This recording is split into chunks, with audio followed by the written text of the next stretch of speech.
Hi guys. So basically मला एक प्रश्न आला आहे, माझ्या फ्रेंड्स लोकांनी विचारलं आहे की मुली जिम करू शकतात का मुलांसारखे, किंवा मुलींनाही जिम केलं पाहिजे का? So my answer is why not. जर मुलं करू शकतात तर मुलीही करू शकतात. बट येस, इंटेन्सिटी त्या प्रकारची ठेवायला पाहिजे की नको ते एक मुलीवरती डिपेंड्स करतं. फॉर बिगनर्स मी बोलू शकते की थोडी इंटेन्सिटी कमी ठेवा, अँड जेव्हा तुम्ही प्रो व्हाल तेव्हा can lift like a boy. So मला माझे फ्रेंड्स विचारतात की मी आत्ताच जिम जॉईन केलं आहे. स्पेशली फिमेल फ्रेंड्स विचारतात की मी आत्ताच जिम जॉईन केलं आहे, मला जिम कसं करायचं, मॉडरेट वर्कआउट करू. आता मी जिममध्ये बघते की मुलं एवढी लिफ्ट करतायत, तर मला तर हे जमणार नाही. ऑफकोर्स तुम्ही एक बिगनर आहात तर हे तुम्हाला जमणार नाही. स्पेशली तुम्ही जेव्हा जिममध्ये जाता तर तुम्हाला माहिती नसतं की वेट कशी लिफ्ट करायची. सो जिममध्ये ट्रेनर्सही असतात ज्याचे तुम्ही हेल्प घेऊ शकता. मॉडरेट स्टार्ट करा, लो इंटेन्सिटी वर्कआउट स्टार्ट करा, ज्याच्यामध्ये तुम्ही लेस वेट ठेवा आणि रेपिटेशन्स जास्ती ठेवा, सेट्स जास्ती मारा. तुम्हाला ग्रॅज्युअली कसं करायचं की फॉर्म कसे असतात हे कळेल. जेव्हा तुम्हाला तुमचा फॉर्म करेक्ट होईल, फॉर्मवरती कॉन्फिडन्स येईल, तेव्हा तुम्ही वेट जास्ती वाढवू शकता. सो बिगनर्स हे एकदम तुम्ही जाऊन जिममध्ये वेट लिफ्टिंग चालू नका करू. आधी तुमचा फॉर्म करेक्ट करा आणि नंतर तुम्ही तुमचे जसे PR बोलतात की मोठे डेडलिफ्ट्सवाले असतात किंवा बॉडी बिल्डर्स असतात, त्यांचा एक पर्सनल रेकॉर्ड असतो. So don't go for that की हा एवढा मारतोय तर मलाही मारायचं आहे. जसं तुमचं चालू आहे चालू करा, पण बेसिक्स स्ट्रॉंग ठेवा, फॉर्म स्ट्रॉंग ठेवा, and then go for weight lifting, heavy lifting. So आता तुम्ही जिम तर जॉईन केलात, तुम्हाला 1 महिना झाला आणि तुम्ही बघताय तुमचे फ्रेंड्स काहीतरी इंट्रा वर्कआउटमध्ये काहीतरी पित आहेत, नंतर पोस्ट वर्कआउट प्रोटीन पित आहेत, आणि माझ्या फिमेल फ्रेंड्स येऊन विचारतात, अरे ह्याची गरज आहे का, आपल्याला हे लागणार आहे का, हे आपण घेऊ का, मला पण घ्यायचं आहे, याचे फ्लेवर्स खूप चांगले आहेत.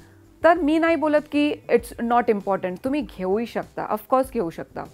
तुमची जर इंटेन्सिटी वाढली असेल, तुम्ही वेट लिफ्टिंग करायला सुरुवात केली असेल प्रॉपर, ज्याच्यामध्ये तुमची मसलची वेअर अँड टेअर होते आहे, तो ऑफकोर्स तुम्हाला प्रोटीन लागणार. सो वाय नॉट, तुम्ही प्रोटीन पावडर घेऊ शकता. एक 1 स्कूपनी स्टार्ट करा, तुमची बॉडी कशी अडॅप्ट करते ते बघा, अँड देन तुम्ही तुमच्या फ्लोमध्ये प्रोटीन वाढवू शकतो. अँड प्रोटीन सप्लिमेंट्सही जरुरी आहे, पण प्रोटीन एक फूड सोर्सनी येणंही इम्पॉर्टंट आहे. कमिंग टू इंट्रा वर्कआउट, तुम्ही जसं की मला जसं कधी कधी असं वाटतं की वर्कआउट नाही करायचं आहे यार, मला एनर्जी नाही येते, तर त्याच्यासाठी एक प्री वर्कआउट म्हणून एक प्रकार असतो जे तुम्ही घेऊ शकता, पण लो इंटेन्सिटी. पहिलं ट्राय करा की तुमच्या बॉडीला सूट होतं आहे का. अँड असं नाही की बॉईजही घेऊ शकता तो गर्ल्स नाही घेऊ शकत, असं काहीच नाही आहे. बिकॉज बॉईजही कधी कधी लो फील करतात आणि गर्ल्सही. सो जेव्हा तुम्ही तुमचा एक बिगनर लेवलवरून वरती आला असाल, वेट लिफ्टिंग चालू केलं असाल, सो डेफिनेटली तुम्ही सप्लिमेंट्स घेऊ शकता, कारण तुमचा बॉडी आणि मसलचा वेअर अँड टेअर तेवढा होतो.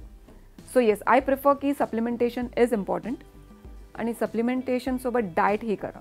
सो माझ्या फ्रेंड्समध्ये असंच एक डिस्कशन चालली होती की अरे तू मुलगी आहे तर तुला मोस्ट प्रॉब्ली जास्ती योगा आणि स्ट्रेचिंग करावं लागेल, तर लिफ्टिंगची काय गरज आहे. सो मी पर्सनली जर माझी फिमेल फ्रेंड असेल तर जरूर सांगेन की please go ahead, do weight lifting. Weight lifting ही बॉडी मसल स्ट्रेंथनिंग करण्यासाठी खूप इम्पॉर्टंट असते, जे आपल्याला 30+ नंतर खूप हेल्प करते. जर तुमचे मसल्स आणि बोन्स हे वीक राहिले तर आय थिंक तुम्हाला पुढे खूप काही प्रॉब्लेम होऊ शकतात. सो येस, मुलीही वेट लिफ्टिंग करू शकतात. योगा मोबिलिटी हे एक प्लस पॉईंट झालं जर तुम्ही वेट लिफ्टिंगही करता आणि योगाही करताय. So for us this is plus point, why not. आता तुम्ही मला सांगा किती बॉईज आहेत जे वेट लिफ्टिंग शिवाय योगा करतात, स्ट्रेचिंग करतात, मोबिलिटी करतात? हार्डली. माझ्या तर फ्रेंड्समध्ये जास्ती कोणी नाही करत. मी तर त्यांना सांगत असते अरे मोबिलिटी करा, which is really important. So yes, मी असं नाही बोलत की कंपॅरिझन करा की मुलं एवढी लिफ्ट करतात तर मुलीलाही एवढं लिफ्ट करायला पाहिजे. No, that depends on body to body. अशा बॉडी बिल्डर्सही आहेत ज्या मेलच्या लेवललाही वेट लिफ्ट करू शकतात. सो येस, मुलींना जिम जॉईन करणं इम्पॉर्टंट आहे, मुलींना वेट लिफ्टिंग करणं ही खूप इम्पॉर्टंट आहे. गो फॉर इट, काही टेन्शन घेऊ नका. बिगनर आहात, कोई प्रॉब्लेम नाही. ग्रॅज्युअली तुम्ही लर्न कराल, बट गो जॉईन जिम.